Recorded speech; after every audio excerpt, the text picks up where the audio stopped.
keadaan jiwa kita, hati kita, perasaan-perasaan kita sudah lebih dulu bahkan pernah dirasakan oleh Nabi Muhammad SAW.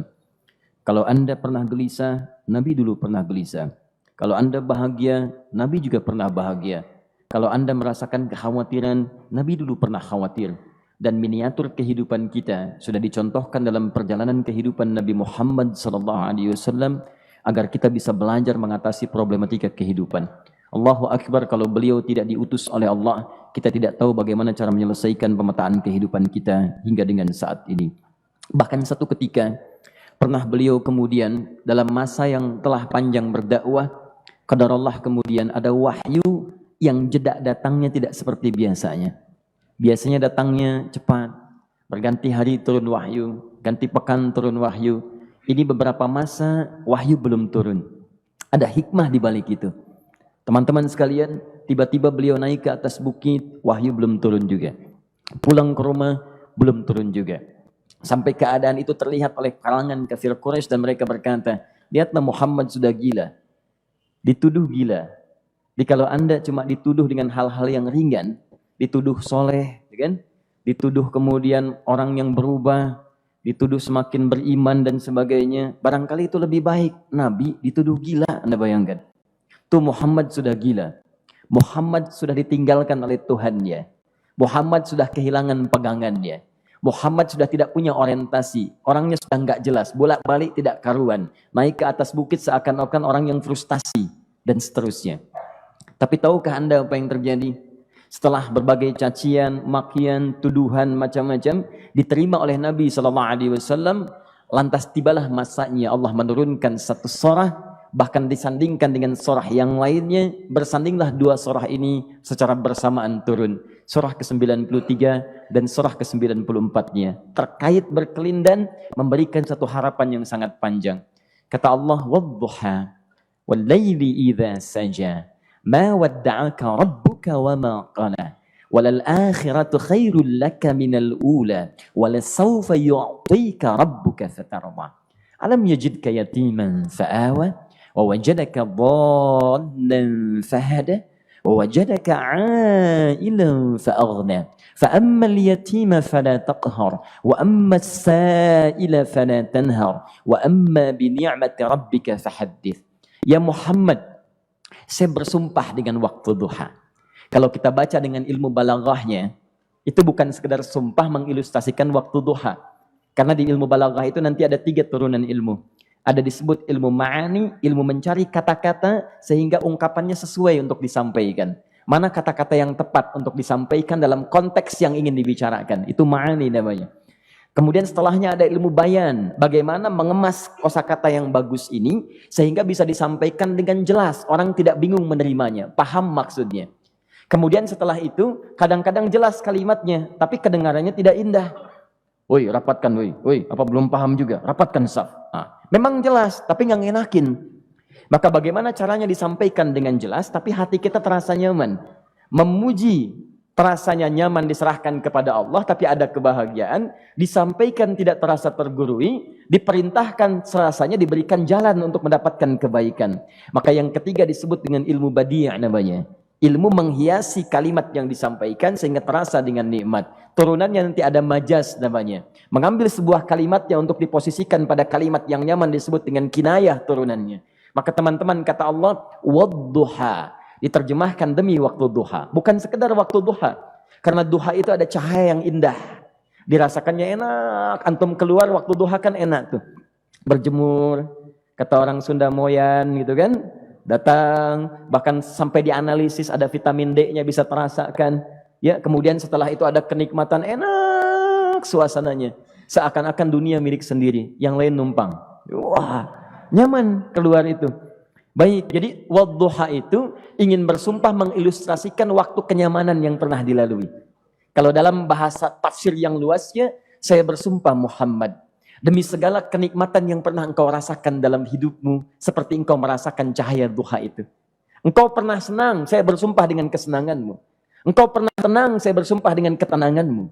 Engkau pernah nyaman, saya bersumpah dengan kenyamanan yang pernah engkau rasakan. Wal-laili idza saja. Dan aku pun bersumpah demi gelapnya malam. Demikian terjemahannya. Bukan sekedar gelapnya malam. Saja itu sesuatu yang pekat. Ya, ini belakang kelihatan agak gelap nih. Untuk memberikan proyek. Kesini aja Pak, saya cuma ngasih contoh. Ini contoh. Saya bukan mengeluh, bukan. Ingin memberi contoh. Ya, contoh pada ilustrasi yang mau saya sampaikan. Nggak apa-apa, biarkan saja. Saya mau contoh kasih kata saja. Ya, ini belakang agak gelap untuk memproyeksikan cahaya ke sini. Tapi yang mau saya sampaikan, kalau gelapnya begitu pekat, semua cahaya ini nggak ada. Cahaya nggak ada nih. Sama sekali tidak kelihatan. Saya mau tanya pada Anda, beraktivitasnya mudah atau sulit? Mudah nggak menemukan sendal Anda di luar? Belum tentu. Menemukan jalan keluar pun belum tentu mudah. Anda mesti meraba-raba jalan. Anda mesti kemudian melihat sesuatu dengan pandangan mata hati Anda. Raba, dan sebagainya. Sampai menemukan jalan itu pun belum tentu benar. Itulah yang disebut dengan gelapnya malam saja pekat. Kadang-kadang ada orang yang menghadapi satu kesulitan yang pekat, suasananya siang, cuman karena masalahnya begitu pekat seakan-akan membuat diri dia gelap. Jalan susah, limbung gitu. Kenapa gelap ya? Padahal terang. Karena masalah menggelimuti dirinya seakan-akan dia diselimuti masalah yang gelap. Bimbang dia. Makan gak enak, minum gak nyaman, dan seterusnya. Ya, biasanya makan ayam tenang, ini dikasih yang lebih enak juga rasanya pahit. Gak enak zamannya. Maka kalau kita ilustrasikan dalam suasana tadi Muhammad, saya bersumpah, engkau pernah hidup nyaman, ataupun engkau mengalami masalah yang sangat pekat dalam kehidupan. Engkau alami sesuatu yang dahsyat, sampai engkau bingung, bimbang, pekat, mereka menuduhmu dengan macam-macam. Ma wadda'aka rabbuka wa ma qala. Saya pastikan kepadamu, dalam keadaan nyamanmu seperti dulu, ataupun engkau bimbang seperti sekarang, Tuhanmu tidak akan pernah meninggalkanmu ataupun menuduhmu gila. Orang-orang yang dekat dengan Allah Subhanahu wa ta'ala, maka Allah akan menjaganya, baik dalam keadaan yang tenang dan nyaman, ataupun dalam kesulitan yang luar biasa. Walal akhiratu khairul laka minal ula. Nanti saya akan tunjukkan kepadamu, jika kamu telah tabah dan sabar menerima cacian mereka, menerima tuduhan mereka, nggak apa-apa, ini kan muqaddimah. Masa kamu masih panjang. Kamu masih panjang dalam berdakwah, kehidupan kamu masih panjang membawa tugas dan misi. Kalau kamu belum bersabar pada yang sekarang, bagaimana dengan yang di masa depan? Tapi saya pastikan kepadamu, jangankan yang seperti ini, masalah pekat yang paling hebat pun kamu akan hadapi, yang membuat kamu sedemikian sulit lebih daripada ini, yakinkan pada jiwamu, aku tidak akan pernah meninggalkanmu. Ini prinsip dalam kehidupan kita. Jika Anda menggantungkan hidup kepada Allah, Anda bersandar dengan baik kepada Allah, maka ayat ini akan mengatakan, teman-teman sekalian, Allah tidak akan pernah meninggalkan Anda dalam setiap kehidupan Anda. Nanti, sekarang perjuangan, kata Allah, walal akhiratu khairul laka minal ula. Nanti saat kamu tiba di akhirat, saya akan tunjukkan kepadamu, ada yang lebih hebat yang tidak pernah engkau rasakan sebelumnya saat di bumi. Tidak akan ada lagi kesulitan yang kamu hadapi. Tidak akan ada lagi cacian yang kamu kemudian hadapi. Tidak ada lagi kemudian tuduhan yang kemudian kamu rasakan. Aku akan berikan apapun yang kamu inginkan sampai kamu puas. Wala sawfa yu'tika rabbuka fatarda. Nanti kamu pengen apapun, aku berikan. Kalau saufa masih ada jeda, ya. Kalau bahasanya wa yu'tika mungkin seketika. Tapi ketika mengatakan saufa, artinya bukan saat ini Muhammad. Sekarang pun aku berikan, tapi nanti yang di akhirat aku berikan sampai kamu merasa puas. Ayo minta apa saja. Hadir, hadir, hadir, hadir. Tapi yang paling indah, kalau kamu tidak percaya, alam yajidka yatiman sa'awa. Cobalah ingat, kalau sekarang sedang susah, coba ingat dulu. Bukankah saat kamu yatim, aku yang merawat sampai kamu tidak merasakan kegelisahan itu? Lahir bapak tidak ada, aku cukupkan dengan kakek. Kakek meninggal, aku hadirkan ibu dan paman hadir di sekitaranmu. Ibu meninggal, ada kakek. Kakek meninggal, ada paman.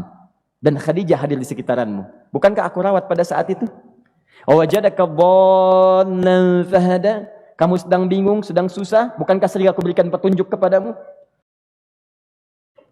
Wajadaka ailan fa'aghna. Kamu merasakan kesulitan, lahir dalam keadaan yatim, tidak ada pendukung, maka aku jadikan kaya. Bukankah saat kamu menikah dengan Khadijah, aku tambahkan lagi pendukung untuk misi dakwahmu? Ini pesan dalam Al-Quran. Kalau Anda sedang merasa susah, kalau ingin menenangkan diri, ingat-ingat yang baik-baik yang dulu. Kalau Anda sedang jatuh dalam bisnis, ingat-ingat saat Anda meningkat dalam bisnis Anda. Allah tidak pernah tinggalkan Anda. Mungkin ini ujian untuk membuat Anda lebih hebat lagi di masa depan. Kalau Anda tidak tahan bantingan yang sekarang, bagaimana Anda bisa mengatasi pelintiran yang akan datang? Karena dalam kehidupan bukan cuma dibanting. Anda mungkin mengalami penyingkiran, penyungkuran, lipatan, guntingan, bantingan, macam-macam. Jikalau satu gaya belum bisa Anda atasi, bagaimana Anda bisa berharap mendapatkan turunan yang lainnya? Selalu ingat bahwa jika hidup Anda ingin tampil gaya, Anda harus merasakan tekanan dalam kehidupan. Karena F selalu berbanding lurus dengan P, hukum Pascalnya. Gaya berbanding lurus dengan tekanan. Orang yang ingin tampil gaya dalam kehidupan, maka dia mesti siap menghadapi tantangan-tantangan hidup yang diatasi. Turun ayat. Sampai ujungnya. Jikalau kamu sudah begini lagi, jangan pernah kamu membentak orang lain. Jangan pernah merendahkan orang lain. Karena Allah pun menjaga setiap hamba sepanjang ia mendekat kepadamu. Setelah itulah turun kemudian surah Al-Insyirah. Alam nashrah lakas sadra. Antum kenal Nabi Musa? Baik. Tapi agak lumayan lah. Tadi saya di Soreang kenal Fir'aun. Di sini Musa. Baik, alhamdulillah. Perhatikan ya, dahsyatnya pemberian Allah kepada Nabi Muhammad SAW. Nabi Musa alaihi salam, dan sering kali kita bacakan untuk memohon kepada Allah. Rabbi syrahli sadri. Perhatikan baik-baik. Ini keunggulan Nabi Muhammad SAW dibanding Nabi Musa alaihissalam. Dua-duanya Nabi, Rasul, tapi masing-masing punya keistimewaan. Musa, Nabi, berdakwah, memohon kepada Allah kelapangan hati. Rabbi syrahli sadri. Ya Allah, tolong lapangkan hatiku nih. Kenapa mesti lapang? Karena pasti Musa merasakan nih. Saya tahu betul karakter Fir'aun. Belum apa-apa sudah memaki. Kalau orang yang hatinya tidak lapang, tidak akan tahan dengan makian, keluarlah kemudian balasan yang tidak digambarkan sebelumnya. Fir'aun itu kasar. Kasarnya bukan sekedar kasar, bahkan saking kasarnya bisa berujung pada eksekusi kematian. Saya contohkan tadi di sore yang ini, saya nggak suka dengan rambutnya nih, kata Fir'aun. Bukan nyuruh nyukur mas, tolong pisahkan kepala dari badannya. Gitu gayanya tuh, Fir'aun. Ya. Bukan nggak ngenakin, susah dengan Fir'aun itu. Jadi kalau belum apa-apa datang Musa ke situ, hatinya tidak seluas samudra, hatinya tidak lapang, cuman seluas gelas, tidak akan sabar menerima cacian Fir'aun. Begitu datang dicaci, dasar anak gak tahu diri, gak tahu malu, sudah saya rawat begini. Ya Allah, saya bosan dengarnya, matiin aja sekarang. Musa Nabi berdoa dikabulkan. Cuman kalau Fir'aun kemudian ajalnya misal wafat pada saat itu, tidak akan jadi contoh kepada kita untuk kekinian. Bagaimana orang yang bebal untuk bertobat kepada Allah Subhanahu wa Ta'ala. Bagaimana penyimpangan dalam kedudukan. Bagaimana dia kemudian akrab dengan pengusaha yang gelap. Di pengusaha gelap berpartner dengan penguasa zalim. Sudah ada dari dulu. Pengusahanya disebut dengan Qarun. Kemudian mohon maaf, ya, yang pemimpinnya disebut dengan Fir'aun. Tokoh intelektualnya disebut dengan Haman. Makanya cerita ini komplit di Quran. Sudah ada. Di setiap persoalan dalam kehidupan masyarakat disebabkan tiga hal yang berkolaborasi. Kalau bukan penguasa zalim, berpartner dengan pengusaha gelap, ditopang oleh intelektual yang sembrono.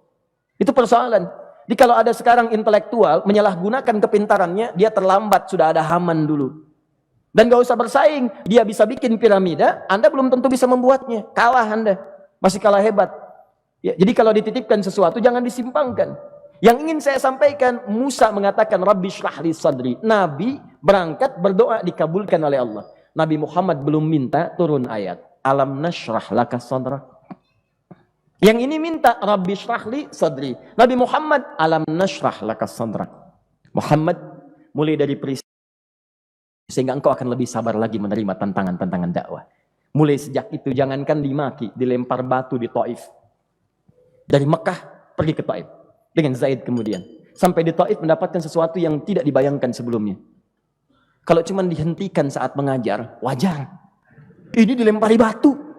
Anda bayangkan? Bisa kebayang nggak? Lempari batu tuh. Lempar, dilempar. Zaid jadi tameng, berdarah-darah, kemudian mundur. Mundur, beristirahat di bawah tepian pohon. Begitu beristirahat, datang malaikat penjaga dua gunung. Turun malaikat dengan kesal mengatakan, Ya Rasulullah, mud yadaika ilas sama. Ya Rasulullah, angkat tanganmu ke langit. Minta kepada Allah, aku angkat dua bukit di Taif, aku himpit keduanya mereka. Aku himpit penduduk Taif dengan dua bukit itu. Apa jawab Nabi? Karena sudah mendapatkan kelapangan, ketenangan, belajar dari peristiwa-peristiwa tadi, indah jawabannya. Lah, katanya, tolong jangan lakukan. Innahum qaumun la ya'lamun. Mereka belum paham saja. Mereka belum mengerti. Tolong jangan lakukan. Aku bermohon kepada Allah. Boleh jadi nanti di masa depan akan ada hamba-hamba terbaik yang lahir dari bumi Taif ini. Kemudian beliau berkata, Rabbi, ina man takilluni. A'ila qaribin yu'limuni am ila ba'idin yu'dhini fa ana radin ma lam taghdab ilayya. Ya Allah, Kemana lagi engkau akan utus aku untuk berdakwah setelah peristiwa ini? Apakah tempatnya lebih dekat aku jangkau sekarang, tapi di situ aku akan disakiti lagi? Ataukah jaraknya masih jauh, tapi di tempat itu aku akan dizalimi lagi? Aku ridha ya Allah dengan itu semua, asalkan engkau tidak marah kepadaku.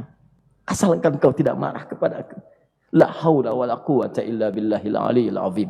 Begitu kelapangan itu muncul, ridha dengan ketetapan dan siap, tabah, kuat, hadir dalam jiwanya. Tiba-tiba turun undangan, tunaikan Isra dan Mi'raj. Diangkat statusnya, naik mendekat kepada Allah Subhanahu wa taala. Dihilangkan bebannya, wa wada'na anka wizrak alladzi anqadha dhahrak. Itu hikmah, teman-teman. Barangkali kalau antum saat ini datang ke masjid ini untuk kajian, sedang bawa beban, ada kesulitan, penuh dengan macam-macam, barangkali dibacakan surat Ad-Duha tadi untuk memberikan harapan kepada Anda. Ini bukan PHP, karena ini bukan masalah urusan manusia. Ini adalah janji yang tidak akan pernah diingkari. Innallaha la yukhliful mi'ad. Kata Allah, Anda punya masalah, ingat suasana tenang pada masa lalu. Bukankah saya memberikan ketenangan kepadamu? Mendekat kepada saya, Anda bersabar, yakinkan bahwa ujian yang saya berikan saat ini sesungguhnya untuk membuat kamu lebih hebat di masa depan. Karena orang hebat tidak akan pernah sepi dari ujian untuk membuat dia lebih kuat menghadapi tantangan dalam kehidupan.